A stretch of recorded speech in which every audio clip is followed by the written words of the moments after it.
diskusi kami. Perkenalkan, saya Tiara, saya sebagai moderator, dan saya ditemani oleh kedua teman saya, yaitu Nadia dan Diana Nini. Baik, selanjutnya saya akan menjelaskan tentang sejarah kurikulum di Indonesia. Sebelum memasuki tentang sejarah perkembangan kurikulum di Indonesia, saya akan memberikan pengertian kurikulum, yang mana kurikulum adalah seperangkat rencana dan pengaturan mengenai tujuan, isi, dan bahan pelajaran, serta cara yang digunakan sebagai pedoman penyelenggaraan kegiatan pembelajaran untuk mencapai tujuan pendidikan. Nah, sejarah kurikulum di Indonesia ini, kurikulum nasional dirancang berdasarkan landasan yang sama, yaitu Pancasila dan Undang-Undang Dasar 1945. Perbedaannya pada penekanan pokok dari tujuan pendidikan serta pendekatan dalam merealisasikannya. Perubahan tersebut merupakan konsentrasi logis dari terjadinya perubahan sistem politik, sosial budaya, ekonomi, dan iptek dalam masyarakat berbangsa dan bernegara. Selanjutnya, perkembangan kurikulum dari tahun ke tahun akan dijelaskan oleh teman saya, yaitu Nadia. Nah, pada perkembangan kurikulum dari tahun ke tahun, yang pertama tahun 1947, yang dimana kurikulum saat itu diberi nama rencana pembelajaran.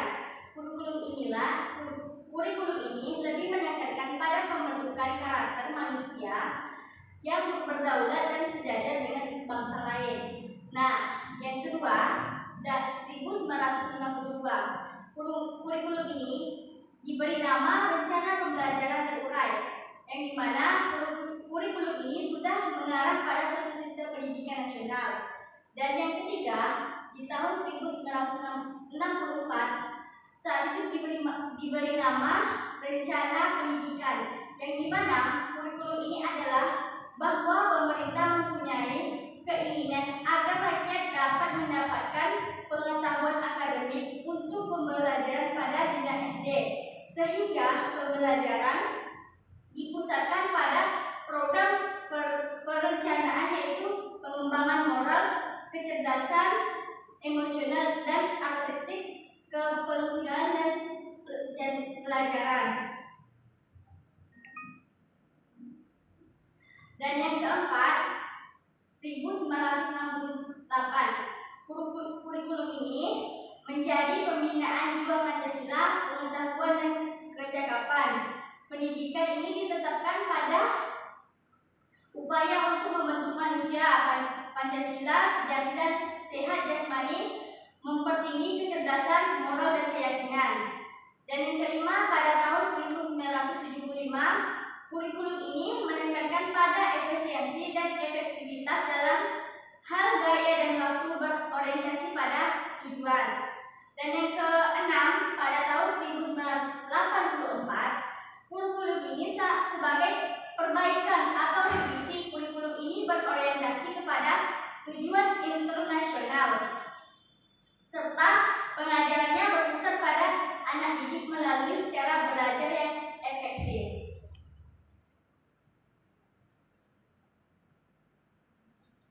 Baik, selanjutnya ada kurikulum 1994, di mana kurikulum ini bersifat populis, yaitu pemberlakuan suatu sistem kurikulum untuk semua siswa di seluruh Indonesia, di mana pembelajaran ini lebih menekankan kepada materi pelajaran yang berorientasi pada isi pembelajaran. Selanjutnya ada kurikulum 2004, di mana kurikulum 2004 ini dikenal dengan istilah kurikulum berbasis kompetensi atau KBK, di mana pada kurikulum ini diarahkan untuk mengembangkan pengetahuan, pemahaman, kemampuan, nilai, sikap, dan minat peserta didik agar dapat melakukan sesuatu.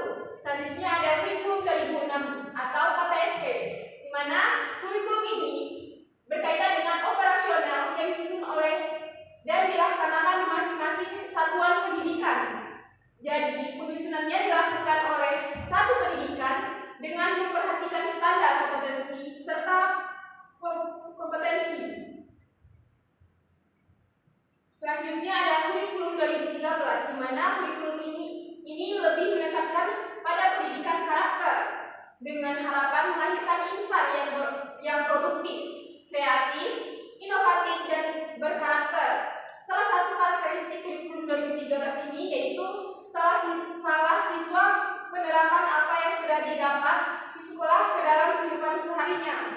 Yang terakhir ada kurikulum merdeka, di mana kurikulum merdeka merupakan kurikulum yang dipakai saat ini, namun tidak semua sekolah menggunakan kurikulum tersebut. Di mana pengertian dari kurikulum merdeka ini merupakan kurikulum dengan pembelajaran intrakurikuler yang beragam, di mana konten akan lebih optimal agar peserta didik memiliki cukup waktu untuk mendalami konsep dan menguatkan kompetensi. Baik, itu yang dijelaskan oleh teman-teman saya. Dapat ditarik dari kesimpulan dari sejarah perkembangan kurikulum, yaitu kurikulum selalu dinamis dan senantiasa dipengaruhi oleh perubahan-perubahan dalam faktor yang mendasarinya. Nah, tujuan pendidikan dapat berubah secara fundamental bila suatu negara beralih dari negara yang dijajah menjadi perubahan yang menyeluruh. Nah, jadi dalam sejarah perkembangan kurikulum di Indonesia telah tercatat sebanyak 11 kali sejak tahun 1945, yang dimana setiap kurikulumnya mempunyai kelebihan dan kekurangannya masing-masing. Dan kurikulum ini dapat berubah kapanpun sesuai dengan kebutuhan pendidikan di Indonesia. Baik, sekian dari presentasi kami. Kurang dan lebihnya kami mohon maaf.